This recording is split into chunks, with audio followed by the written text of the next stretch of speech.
CP gate 2025 admission process సంబంధించి third phase conduct చేయడం కోసం మనకు ఆఫీషియల్ స్కెడ్యూల్ అయితే రిలీజ్ చేయడం జరిగింది. ఎవరైతే డ్యూ టు సమ్ రీజన్స్ వల్ల ఫస్ట్ సెకండ్ ఫేజ్లో పార్టిసిపేట్ చేయని క్యాండిడేట్స్ కానీ and first phase second phase participate చేసినా కూడా సీట్ వచ్చి నచ్చని విద్యార్థులు కానీ ఎనీ అదర్ రీజన్ సంబంధించిన విద్యార్థులు ఎవరైతే ఉన్నారో ప్రజెంట్ మీరు సిపి గేట్లో మళ్ళీ పార్టిసిపేట్ చేయడానికి అయితే అవకాశం ఉంది. కాబట్టి ఈ వీడియోలో మనకు సంబంధించిన ఇంపార్టెంట్ డేట్స్ గురించి డీటెయిల్గా అయితే తెలుసుకుందాం. ఎస్పెషల్లీ ఎవరైతే ఎంఈడి ఎంపీఎడ్ స్టూడెంట్స్ ఉన్నారో సో మెనీ ఆస్పిరెంట్స్ వచ్చేసి క్వైరీ చేస్తున్నారు మాకు సంబంధించిన స్కెడ్యూల్ ఎప్పుడు రిలీజ్ చేస్తారు సార్ అంటూ. ఎంఈడి ఎంపీఎడ్కి సంబంధించిన ఫర్దర్ అప్డేట్స్ రావడానికి అయితే టైం పడుతుంది. ఎందుకు డిలే అవుతుంది అంటే సో మనకు తెలంగాణలో డిఫరెంట్ యూనివర్సిటీస్ వచ్చేసి మనకు ఎంఈడి ఎంపీఎడ్కి సంబంధించిన ఎలిజిబిలిటీ డిగ్రీ ఏదైతే ఉంటుందో లైక్ బీపీఎడ్ బీఈడి అనేది ప్రొవైడ్ చేస్తున్నారు. సో వాటికి సంబంధించి ఫోర్త్ సెమిస్టర్ యొక్క రిజల్ట్ అయితే ఇంకా రాలేదు. ఫర్ ఎగ్జాంపుల్ ఏంటి అంటే మనం ఉస్మానియా యూనివర్సిటీ తీసుకున్నా, పాలమూరు యూనివర్సిటీ తీసుకున్నా, శతవాహన యూనివర్సిటీ తీసుకున్నా కూడా బీఈడి ఫోర్త్ సెమిస్టర్ అండ్ అదేవిధంగా బీపీఎడ్ ఫోర్త్ సెమిస్టర్ స్టూడెంట్స్ సంబంధించిన రిజల్ట్ అయితే రాలేదు. వాటికి సంబంధించిన రిజల్ట్ అనేది డిక్లేర్ చేసిన తర్వాత ఈ యొక్క ఎంఈడి ఎంపీఎడ్ కౌన్సిలింగ్ కోసం రిజిస్ట్రేషన్ చేసుకున్న క్యాండిడేట్స్ ఎవరైతే ఉన్నారో వారికి సంబంధించి సపరేట్ స్కెడ్యూల్ అయితే రిలీజ్ చేస్తారు. సో ఆ స్కెడ్యూల్ కోసం అయితే వెయిట్ చేయండి. ఎవరైతే ఎంఈడి ఎంపీఎడ్ స్టూడెంట్స్ ఉన్నారో మీరు పెద్దగా టెన్షన్ తీసుకోవాల్సిన అవసరం లేదు. ఫర్దర్ అప్డేట్స్ అయితే మేము అందిస్తాము. ప్రజెంట్ వచ్చేసి ఎవరైతే సిపి గేట్ 2025 అడ్మిషన్ ప్రాసెస్ సంబంధించి PG and other professional courses సంబంధించిన స్టూడెంట్స్ లైక్ మీరు ఎంఏ ఎంఎస్సీ ఎంకామ్లో ఉన్న డిఫరెంట్ కోర్సెస్ కానీ ఎంఎల్ఐసికి సంబంధించి కానీ అండ్ అదేవిధంగా మనకు సంబంధించి సో మాస్టర్ ఆఫ్ సోషియాలజీ కానీ సోషల్ వర్క్ కానీ అదర్ ప్రొఫెషనల్ కోర్సెస్ సంబంధించి third phase or final phase conduct చేయడం కోసం ఈ యొక్క డేట్స్ అయితే ఇచ్చారు. మీరు ఫస్ట్ డేట్స్ తెలుసుకోవడం కోసం ఈ యొక్క ఆఫీషియల్ వెబ్సైట్కి అయితే రావాల్సి ఉంటుంది. ఇక్కడ మనకి ఇంపార్టెంట్ డేట్స్ అయితే ఇచ్చారు. సో డేట్స్కి సంబంధించి సో మెనీ ఆస్పిరెంట్స్కి డిఫరెంట్ డౌట్స్ ఉంటాయి కాబట్టి ఫస్ట్ ఈ యొక్క ఇంపార్టెంట్ స్కెడ్యూల్కి సంబంధించిన డేట్స్ గురించి మనం డీటెయిల్గా అయితే తెలుసుకుందాం. సో మీరు ఇక్కడ క్లియర్గా అబ్జర్వ్ చేయొచ్చు. ఇది మనకు 28 అక్టోబర్ 2025 రోజు కంప్లీట్ స్కెడ్యూల్ అయితే రిలీజ్ చేయడం జరిగింది. మీరు ఇక్కడ క్లియర్గా అబ్జర్వ్ చేసినట్లయితే మనకు ఆన్లైన్ రిజిస్ట్రేషన్ కమ్ సర్టిఫికేట్ వెరిఫికేషన్కి సంబంధించి డేట్స్ అయితే ఇచ్చారు. మీరు ఇక్కడ క్లియర్గా అబ్జర్వ్ చేయొచ్చు. సో ఫస్ట్ ఆన్లైన్ రిజిస్ట్రేషన్కి ఎవరికి మ్యాండేటరీ సార్, ఎవరు చేసుకోవాల్సిన అవసరం లేదు అని మీరు క్వైరీ చేసినట్లయితే మనకి ఇక్కడ సీరియల్ నెంబర్ 1లో వచ్చేసి registration of the CP gate 2025 qualified candidates for the online verification certificates అనేది ఇవ్వడం జరిగింది. సో అక్కడ రిజిస్ట్రేషన్ ఎవరికి మ్యాండేటరీ అంటే మీరు డ్యూ టు సమ్ రీజన్స్ వల్ల ఫస్ట్ ఫేజ్లో కానీ సెకండ్ ఫేజ్లో కానీ రిజిస్టర్ చేసుకొని క్యాండిడేట్స్ అయినట్లయితే ఫర్ ఎగ్జాంపుల్ డిగ్రీ కంప్లీట్ అయింది, మెమోస్ లేకపోవడం వల్ల కానీ ఇన్కమ్ సర్టిఫికేట్ లేకపోవడం కానీ అదర్ రీజన్స్ వల్ల కొంతమంది క్యాండిడేట్స్ అనేవారు రిజిస్ట్రేషన్ చేసుకోలేదు ఫస్ట్ ఫేజ్లో. అలా రిజిస్ట్రేషన్ చేసుకొని క్యాండిడేట్స్ ఎవరైనా ఉన్నట్లయితే మీరు ఫ్రెష్గా రిజిస్ట్రేషన్ చేసుకోవడం కోసం మనకు అవకాశం అయితే ఇచ్చారు. సో అది వచ్చేసి మనకు 29th అక్టోబర్ నుంచి 1st నవంబర్ 2025 వరకు అయితే అవకాశం ఇవ్వడం జరిగింది. మీరు ఇక్కడ క్లియర్గా అబ్జర్వ్ చేయొచ్చు.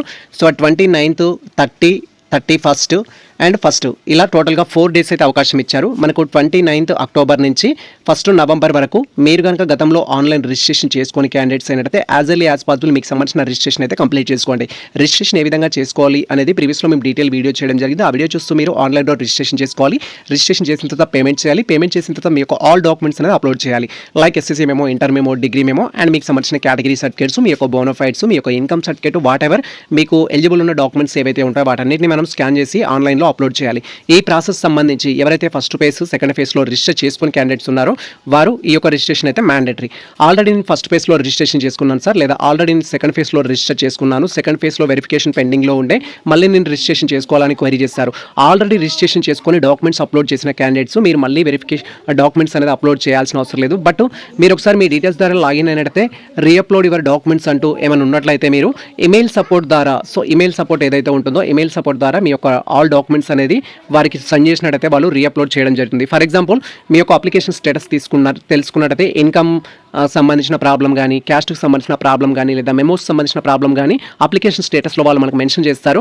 మీరు జస్ట్ మీకు సంబంధించిన సర్టిఫికేట్ వెరిఫికేషన్ స్టేటస్ అనేది వెరిఫై చేసుకోవాలి. వెరిఫై చేసుకున్న తర్వాత వాళ్ళకి మెయిల్ చేస్తే మీ ప్రాబ్లం అనేది సాల్వ్ చేయడం జరుగుతుంది. సో మెమోస్ అప్లోడ్ చేయడం కోసం మెయిల్ చేయాల్సి ఉంటుంది. క్యాస్ట్ సర్టిఫికేట్ అయినా మెయిలే చేయాలి అండ్ ఇన్కమ్ సర్టిఫికేట్ అయినా మెయిలే చేయాలి. ఎలాంటి ప్రాబ్లం ఉన్నా కూడా మీరు కన్వీనర్ ఆఫీస్కి మెయిల్ చేయాలి కరెక్షన్స్ కోసం అయితే. సో ఈ విధంగా మీరు ఫస్ట్ ఫేజ్లో రిజిస్టర్ చేసుకొని కరెక్షన్ చేసుకోవాలనుకున్నా, సెకండ్ ఫేజ్లో రిజిస్టర్ చేసుకున్న కరెక్షన్ చేసుకోవాలనుకున్నా, లేదా రీసెంట్గా రిజిస్టర్ చేసుకొని ఏదైనా మిస్టేక్ చేసిన స్టూడెంట్స్ అయినా కూడా కరెక్షన్స్ కోసం అయితే మీరు ఇమెయిల్ సపోర్ట్ ద్వారా అయితే మెయిల్ చేయాల్సి ఉంటుంది. ఇమెయిల్ సపోర్ట్ గురించి కూడా మేము ప్రీవియస్లో డీటెయిల్ వీడియో చేశాము. అండ్ అది కూడా మనకు వచ్చేసి ఏంటంటే last date up to 2nd November 2025 వరకు మనం ఇమెయిల్ ద్వారా కరెక్షన్ చేసుకోవడానికి అయితే ఛాన్స్ ఉంటుంది. సో మీరు ఫస్ట్ ఫేజ్ సెకండ్ ఫేజ్ లేదా రీసెంట్గా రిజిస్టర్ చేసుకున్న క్యాండిడేట్స్ అయ్యి మిస్టేక్ చేస్తే యాజ్ ఎర్లీ యాజ్ పాసిబుల్ మీరు మెయిల్ అయితే చేయాల్సి ఉంటుంది. అండ్ ఆ తర్వాత సో ఈ విధంగా మీరు ఫస్ట్ ఫేజ్లో రిజిస్టర్ చేసుకున్న క్యాండిడేట్స్ అయినా, సెకండ్ ఫేజ్లో రిజిస్టర్ చేసుకున్న క్యాండిడేట్స్ అయినా, లేదా రీసెంట్గా రిజిస్టర్ చేసుకున్న క్యాండిడేట్స్ అయినా మీ ముగ్గురు వచ్చేసి వెబ్ ఆప్షన్స్ పెట్టుకోవడానికి మనకు 2nd నవంబర్ 2025 నుంచి 4th నవంబర్ 2025 వరకు అవకాశం అయితే ఇచ్చారు. సో యాజ్ పర్ స్కెడ్యూల్ ప్రకారం మీరు వెబ్ ఆప్షన్స్ పెట్టుకోవాలి. వెబ్ ఆప్షన్స్ పెట్టుకోవడంలో ఎవరెవరు ఎలిజిబుల్ ఉంటారు సార్, ఆల్రెడీ సీట్ సంబంధించిన వాళ్ళు వెబ్ ఆప్షన్స్ పెట్టుకోవచ్చా, అండ్ సీట్ వచ్చి కాలేజ్లో జాయిన్ అవ్వని వాళ్ళు వెబ్ ఆప్షన్స్ పెట్టుకోవచ్చా అంటూ డిఫరెంట్ క్వైరీస్ అయితే చేస్తారు. సో వెబ్ ఆప్షన్స్ పెట్టే క్యాండిడేట్స్ని ఇక్కడ 4 కేటగిరీస్ అయితే డివైడ్ చేయొచ్చు. ఫస్ట్ వచ్చేసి ఏంటంటే రీసెంట్గా రిజిస్టర్ చేసుకున్న క్యాండిడేట్స్ ఎవరైతే ఉంటారో కొత్తగా వారు వెబ్ ఆప్షన్స్ పెట్టుకోవచ్చు. సెకండ్ కేటగిరీ వచ్చేసి ఏంటంటే రిజిస్ట్రేషన్ చేసుకున్నారు, ఫస్ట్ ఫేజ్లో కానీ సెకండ్ ఫేజ్లో కానీ వెబ్ ఆప్షన్స్ పెట్టుకోవడం జరిగింది, వారికి సీట్ అలాట్ కాలేదు, సీట్ అలాట్ కాని స్టూడెంట్స్ ఎవరైతే ఉంటారో వారు వెబ్ ఆప్షన్స్ పెట్టుకోవచ్చు. మీకు ఫస్ట్ ఫేజ్లో సీట్ రాలేదు, సెకండ్ ఫేజ్లో సీట్ రాలేదు, అలాంటి క్యాండిడేట్స్ వెబ్ ఆప్షన్స్ పెట్టుకోవచ్చు. థర్డ్ వన్ వచ్చేసి ఏంటంటే సీట్ వచ్చింది కానీ మేము కాలేజ్లో జాయిన్ కాలేదు, నాట్ జాయిన్డ్ స్టూడెంట్స్ ఎవరైతే ఉంటారో వారు వెబ్ ఆప్షన్స్ పెట్టుకోవచ్చు. అండ్ ఇక్కడ ఫోర్త్ కేటగిరీ వచ్చేసి ఏంటంటే సీట్ వచ్చింది, కాలేజ్లో జాయిన్ కూడా కావడం జరిగింది, ఇంకా బెటర్ సీట్ కోసం ట్రై చేస్తున్నాం అనుకుంటే వారు కూడా వెబ్ ఆప్షన్స్ పెట్టుకోవడానికి అయితే అవకాశం ఉంటుంది. ఇలా టోటల్గా మీరు ఏ కేటగిరీకి సంబంధించిన స్టూడెంట్స్ అయినా కూడా వెబ్ ఆప్షన్స్ పెట్టుకోవచ్చు. సో వెబ్ ఆప్షన్స్ ఏ విధంగా పెట్టాలనేది కూడా కంప్లీట్ వీడియో మన ఛానల్లో ఉంటుంది, ఆ వీడియో చూస్తే వెబ్ ఆప్షన్స్ పెట్టుకోండి. అండ్ తర్వాత మనకు వెబ్ ఆప్షన్స్ ఎడిట్ చేసుకోవడానికి 5th నవంబర్ 2025 రోజు ఎడిట్ ఆప్షన్ అయితే ఉంటుంది. యాజ్ పర్ షెడ్యూల్ ప్రకారం మీరు మిస్టేక్ చేసినట్లయితే 5th నవంబర్ రోజు మీ డీటెయిల్స్ ద్వారా లాగిన్ అయ్యి వెబ్ ఆప్షన్స్ ఎడిట్ చేసుకోవచ్చు. అండ్ వన్స్ మనం వెబ్ ఆప్షన్స్ ఎడిట్ చేసుకోవడం కంప్లీట్ అయిన తర్వాత మీరు పెట్టిన వెబ్ ఆప్షన్స్ బట్టి మీకు ఎక్కడ సీట్ వచ్చింది అనేది బేస్డ్ ఆన్ ర్యాంక్ని బట్టి కేటగిరీని బట్టి సో 9th నవంబర్ 2025 రోజు మనకి రిజల్ట్ అయితే తెలుస్తుంది. అండ్ ఆ తర్వాత మనం కాలేజ్లో రిపోర్టింగ్ చేయడానికి అవకాశం అయితే ఇస్తారు. 9th నవంబర్ నుంచి 11th నవంబర్ వరకు మనము కాలేజ్లో రిపోర్టింగ్ అయితే చేయాలి. ఇది ప్రజెంట్ మనకు ఈ యొక్క ఫైనల్ పేస్కి సంబంధించిన కంప్లీట్ స్కెడ్యూల్ అయితే మళ్ళీ మెన్షన్ చేస్తున్నాము. ఎవరైతే ఈ యొక్క ఎంఈడి ఎంపైడ్ స్టూడెంట్స్ ఉన్నారో మనకి ఇంకా కౌన్సిలింగ్ అనేది సో వెబ్ ఆప్షన్స్ పెట్టుకోవడానికి ఎనేబుల్ అవ్వలేదు. వన్స్ ఎనేబుల్ అయిన తర్వాత మేము డీటెయిల్ వీడియో అయితే చేస్తాము.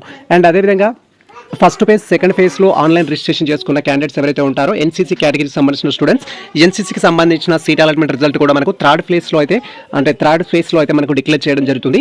కాబట్టి ఎన్సీసీ స్టూడెంట్స్ ఎవరైతే ఉంటారో సర్టిఫికేట్ వెరిఫికేషన్కి వెళ్ళిన వారు మీరు ఒకసారి ఇక్కడ మీ డీటెయిల్స్ ఉన్నాయా లేదా అనేది లిస్ట్ ఆఫ్ డాక్యుమెంట్స్లో అయితే వెరిఫై చేసుకోండి. ఎన్సీసీకి సంబంధించిన స్టూడెంట్స్ యొక్క లిస్ట్ అనేది అఫీషియల్ వెబ్సైట్లో పెట్టారు.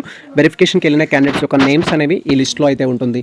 సో ఇక్కడ మనకు ఇంపార్టెంట్ షెడ్యూల్కి సంబంధించి అండ్ అలాగే ఎన్సీసీ లిస్ట్ ఏదైతే ఉందో మన టెలిగ్రామ్ ఛానల్లో పోస్ట్ చేయడం జరిగింది, అక్కడికి వెళ్ళి కూడా మీరు డౌన్లోడ్ అయితే చేసుకోవచ్చు.